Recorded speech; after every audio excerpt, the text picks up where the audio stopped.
Christ Walkers. Welcome back to another episode of the Christ Walk podcast. If you're watching, we've got a pretty special guest, Joseph. Hi. He's a friend, a good friend, a mug. For the girl is out there, kidding.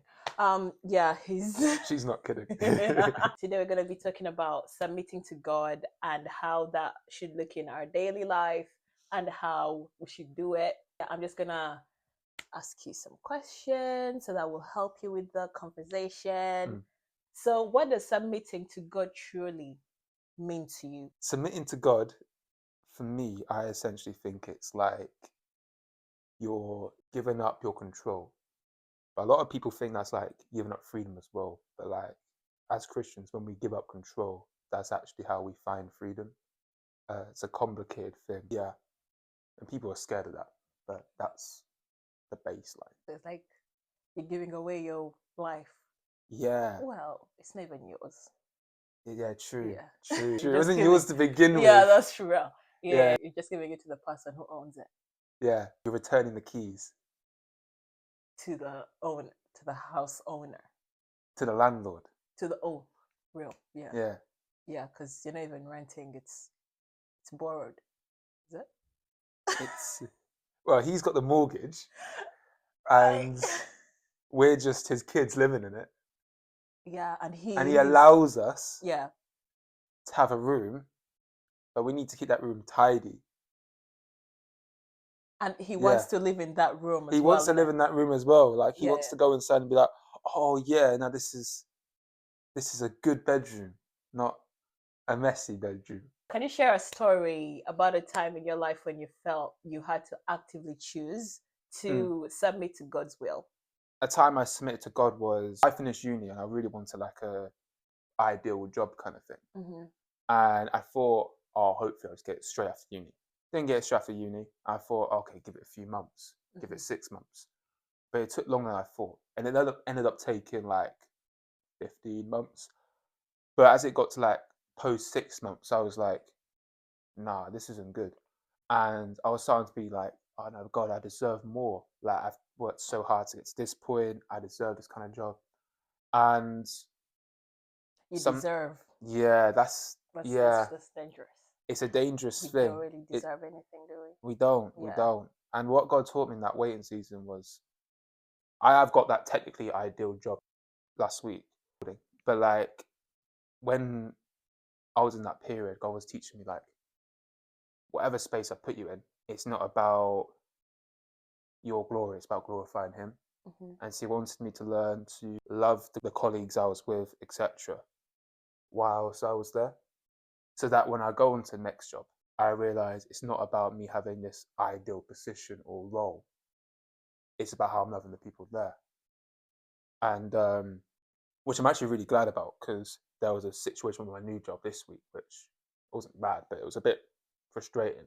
But I was able to carry like a more loving demeanor than I probably would have done like a year ago, because I learned in the desert, like, and in the wilderness, and you learn things like in those like waiting wilderness seasons, which it's like God is preparing you for where He will take you next. Like you can't make the promised land if you're not landing with the promise maker, landing on His word. If your life doesn't like land like, oh yeah, every day I'm gonna like start with God or whatever, if you don't land with the promise maker, He can't put you in the promised land. Yeah. You're not landing. He's got some qualities. Yeah. For the girls out there. So what was it like? What was it? A good experience? A bad-ish? It started off handling? Bad. Yeah. I think I can go kind of roughly month to month, really. So when I got the job, it was my first job at uni. So initially I was quite grateful. And it got to like September, I was like, oh, I'm getting tired of this now. But I was like, I'll just carry on for a bit. And then it got to New Year, and I was like, right, new year, new me, that kind of thing. Everyone's like, oh, this year I'm gonna go to the gym every day. Yeah, no one does that. No one does that. I did actually have 1 week this year when I went to the gym Monday through to Sunday. Period. So I'm like, okay, I want to transition. And like January, February, March, I was like, oh, I'm gonna get there, gonna get there, gonna get there. And it was around then God was kind of changing my heart to be like, no, you need to stay here for a bit. And I was like, all right, I'll stick with it. And it was quite scary at that point because I was like, being like, oh, I think I'm gonna be here for a long time. And that was like April, but in May I was starting to be like, okay, I'm gonna use this time. And June came and I was like, I kind of flourished with it more because I was just be like, oh, okay, I'm accepting it. And it came to July, and literally a week before I got offered this new job, I was literally like, God, I could be here for the next 6 months, same position, I'll accept it. And then a few days later, I got offered this new job, and I was like, You come to that point in your life where you're like, yeah, you know yeah, what, yeah, Lord, I give up. I'm tired of fighting you. I'll just, even if you want me to yeah, stay yeah. here for a year. It's like Yeah, that passage where Jacob wrestles with God yeah, or the angel. Was it? yeah. I Was it? think it was with God in form of an angel. Yeah, yeah. I mean, Or some so. people No, I say think no, it wasn't an angel. It was, some people say it was actually Jesus. was it actually. Well, Some some people say, yeah. some people say there's different theories on it, different, Okay, cool. but like broke his hip kind of thing. And I'm, as Maria knows, I'm someone who runs everywhere or walks Literally, like literally. bro does not take transport. It's too modern. Would rather use Yeah, his legs. yeah. Funny story. I was 29 minutes away from here at when I was 19 minutes. Like no, there was like 19 minutes left to go. I still got here 2 minutes early. It's a skill. Anyway, back to the topic. But when God broke his hip, he was just kind of like he accepted it. He was like, okay, fine, and he was still a bit scared. But then like, yes, I got given that new job in like July, and then I started it like end of August, and now it's September. Wait, So wasn't it? He was wrestling with God, wasn't he was wrestling with God. But eventually, he was just like, he? He told God like, "Do not leave without blessing me."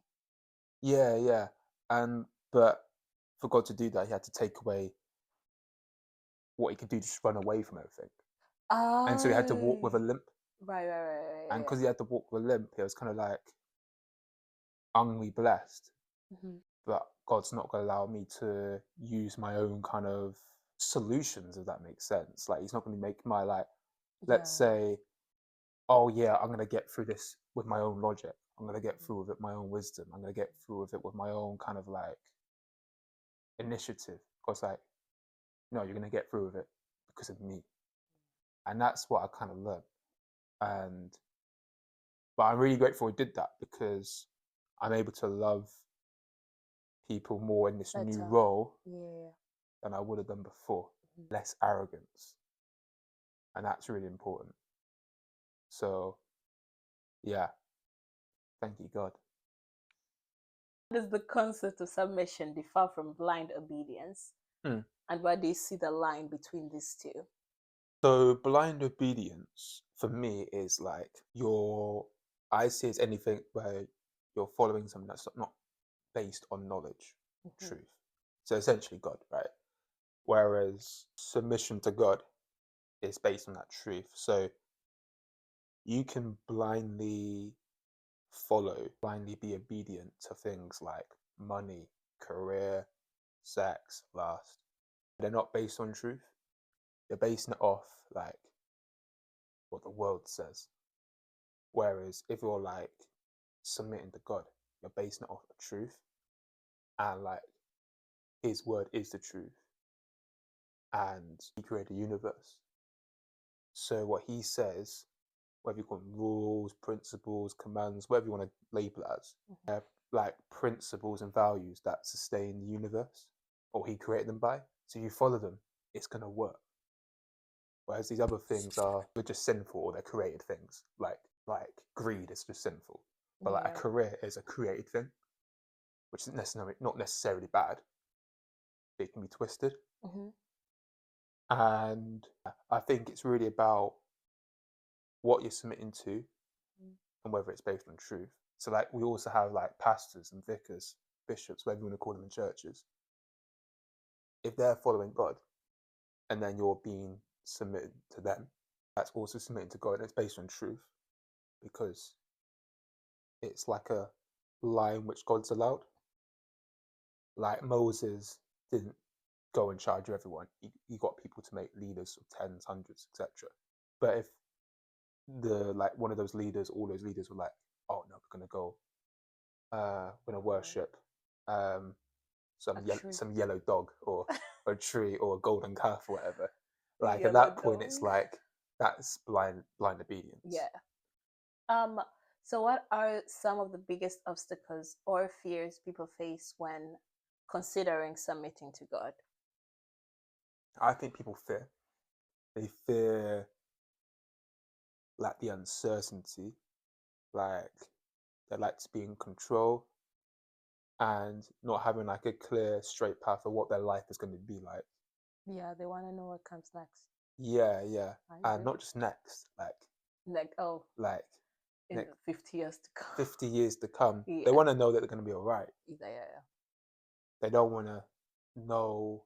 They don't want to depend on each day being like having to know it's all right, Yeah, like daily bread. yeah. They want their Yearly bread, yearly loaf.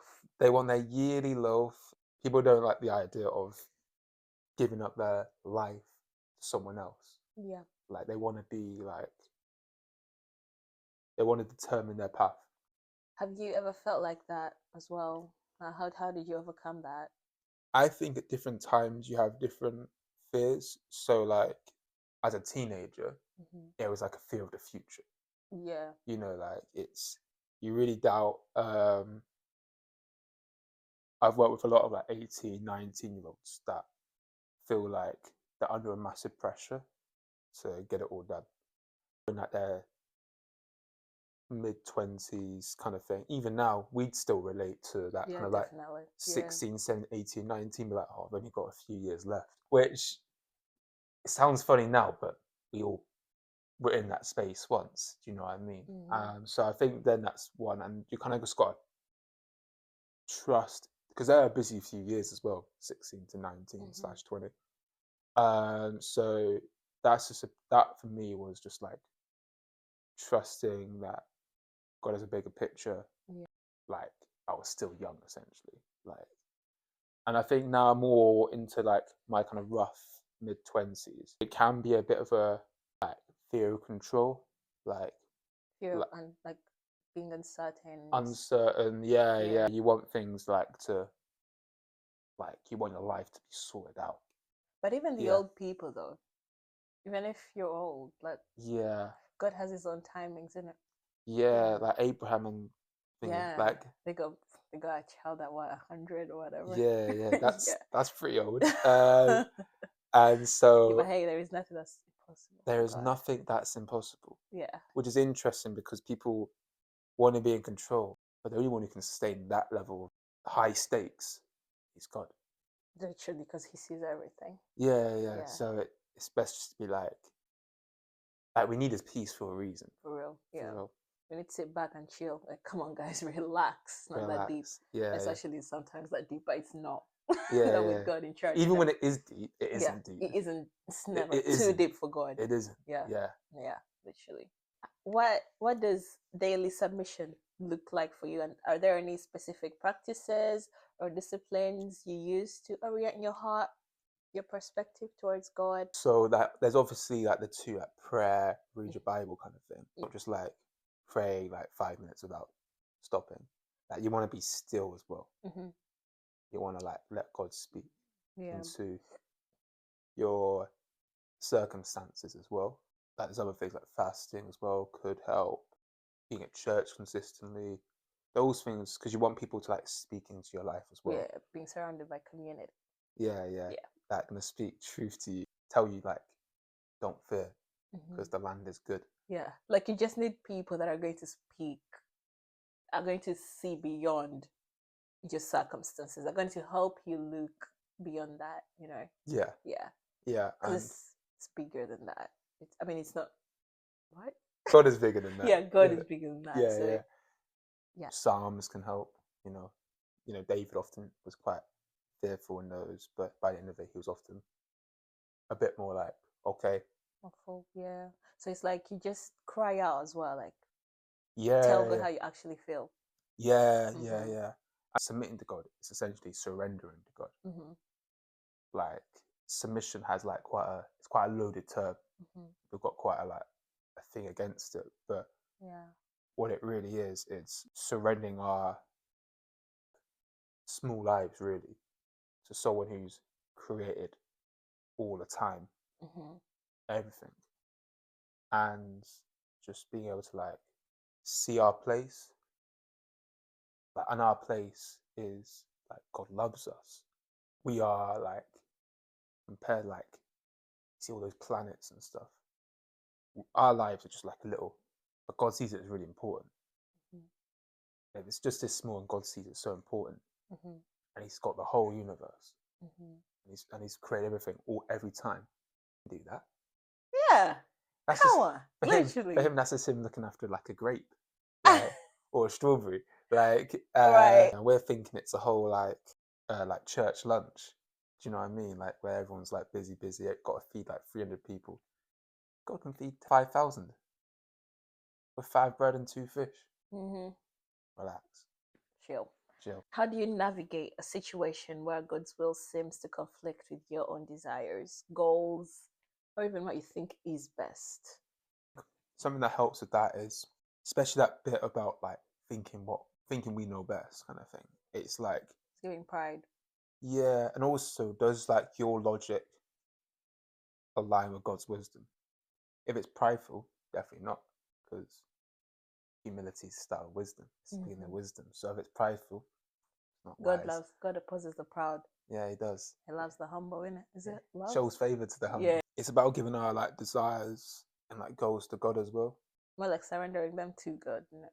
Yeah, ultimately, that's a good place to start anyway, because if you admit that to God, then it's like God will start to align your desires with Him. Mm-hmm. If you seek Him like daily, consistently, kind of thing, and your desires will become like His desires. You might still, like, for example, want a new job, but you're like, God, I want to love people in my current place so that I'm ready for the next thing. Yeah, that's the hope. Like that's the heart posture that you'll be having. Yeah. Like if you want a new car, you will be asking like, oh God, I want a Ferrari. You were asking that before, and then now when God changes your heart, you're like, God, whatever car you want me to get, whatever, I would love to have a car that you want me to have. Especially if it's red and fast. Yeah. God will still bless you. It becomes less selfish. Yeah, I think it's what comes from selfless. Yeah, it's true. given you're surrendering. Are there any particular Bible verses or stories that have been foundational in your understanding of submission? Well, we've talked about Abraham. That Abraham was literally so surrendered. God told him to give his son. Yeah. And he was actually going to do that. Yeah. Yeah. Yeah. It was a good story. Yeah. Like Jesus in Gethsemane, your will, not my will. Mm-hmm. And I think that's always a good prayer to pray, because unlike Jesus, we still won't probably go ahead with it perfectly anyway. Yeah. However, if you are like saying consistently, your will, not my will, I think you're going to do better. You won't be perfect, but it will still be like, you'll remember like maybe like you're getting a bit frustrated with it and or something, you're getting like impatient. Then you remember yourself, no, hang on, His will, not mine. Whereas if that wasn't a thought in your mind, you just continue. Yeah. So I think that's a really good one. I think also, like it talks in Romans that He'll work things. Works all things together for the good of those who love Him. Yeah. So if you do that, if you remember verses like that, but I think another thing to do is just like to pray. You can also pray that God will show you like what's He doing in that time, and to fill you with His peace. Yeah. Like God might not necessarily always answer, "Oh, give me a Lamborghini." It's very rarely that you're going to be asking for a Lamborghini for godly reasons. That's true. However, if you ask Him to ask Him to fill you with His like love, peace, joy, patience, I don't think He's ever gonna like say no to that. Yeah. He'll probably give it to you instantly. They're good gifts. Yeah, those are. A Lamborghini is actually a bad gift, because you're gonna show off. Yeah. Yeah. It's gonna give pride. Mm-hmm. So yeah. So you have to check the posture of your heart as you pray in it. Yeah. But you can also ask God to change the posture of your heart. So Yeah. if you are coming to prayer, be like, God, I can't lie. I just want a Just Lamborghini. want a Lambo. But Just I'm want a sorry, I just Lambo. can't not want it. Lambo. But also, I Yeah. just don't think it's right that I'm asking that. And then got to be like, yeah, it's not. But why do you want a Lambo? It's not that deep. But help me not to like want it so much. And that's like a random example, but it's that kind of thing. Yeah. Like, It's like when you're praying for a husband, then yeah, you meet this dude who is not godly. yeah, And then you tell God, I really like him though. I really like him. God might help you not like him. yeah, Yeah. yeah, exactly. I've never prayed for a husband, but Yeah. for me, it'd be more like a wife. Right. God might be showing you who you need to become first. And then similarly, it could just be a case of God redirecting you over time and making sure like he's the priority always. Mm-hmm. Like, because even with relationships, can't let them become a distraction from God. Yeah. That's really key. Some people view submission as a sign of weakness. Mm. How would you argue that is, in fact, an act of great strength and faith? And faith. Yeah. Faith. It's interesting people call it a weakness thing. Mm-hmm. Because actually giving up control is like the most difficult thing you can do. It is. Yeah. Like surrendering to God is like one of the most difficult things you can do. And it's easy to just go your own way. The strength comes from doing the most difficult thing. Yeah. So like It's a good line. It's a good line. At the same time, it's also a great faith thing because like you are literally just putting your trust in what God has like installed the rest of your life. There is a surrendering to it. Mm-hmm. It's the strongest thing you could ever do. Yeah. It's stronger than the gym. Stronger than the gym. Stronger than those weights. Stronger than those 200 kg weights deadlift. Literally. Yeah. What is the greatest blessing or freedom you have found in submitting your life to God? A sense of peace, I'd say. Like knowing that purposes he has are good and that he always, or however long later, you always get a sense of peace when you do surrender to God. Yeah. And I think that's always a helpful reminder that the more you submit to God and let him control it, you have a more peaceful, more joyful, and you experience his love more. He does it. So, yeah. Normally he does what? Oh, like he carries out his promises. Oh yeah. Yeah. When you surrender. Yeah. That's true. If someone is listening and they're struggling to trust God and submit to his will, what's one piece of advice you would offer them? I'd say give it a go. Give it a go. Give it a go. Pray. But also, I think, it's important not to do the journey alone. Get people to pray for you so that, like who are Christians, I'm going to be encouraged in this as well. Mm-hmm. I think that's really key. Yeah. It's important to remember like who you're submitting to. He wants your heart. And obviously follow his commands. But don't see his commands as like a burden as well, that you just like his commands are good. So, and he wants you to joyfully live them. Yeah. And also it's not to burden you, it's to protect you. It's to protect Like if you look at those commands, it's not like people think it's like, just being confined. Yeah. Whatever. Yeah, I mean like why do you actually want to murder someone? Like do not shall not murder. Yeah. Like why doesn't he want me to murder? Like what if I want to? Yeah, like, but like, is that really like a restriction? Like, it's just like, don't kill someone. I'm like, okay, that's reasonable, Yeah. Do you know what I mean? It's nothing like, don't steal. It's not a bad command, is it? No. Huh? It's a good command. Do you want to be stolen?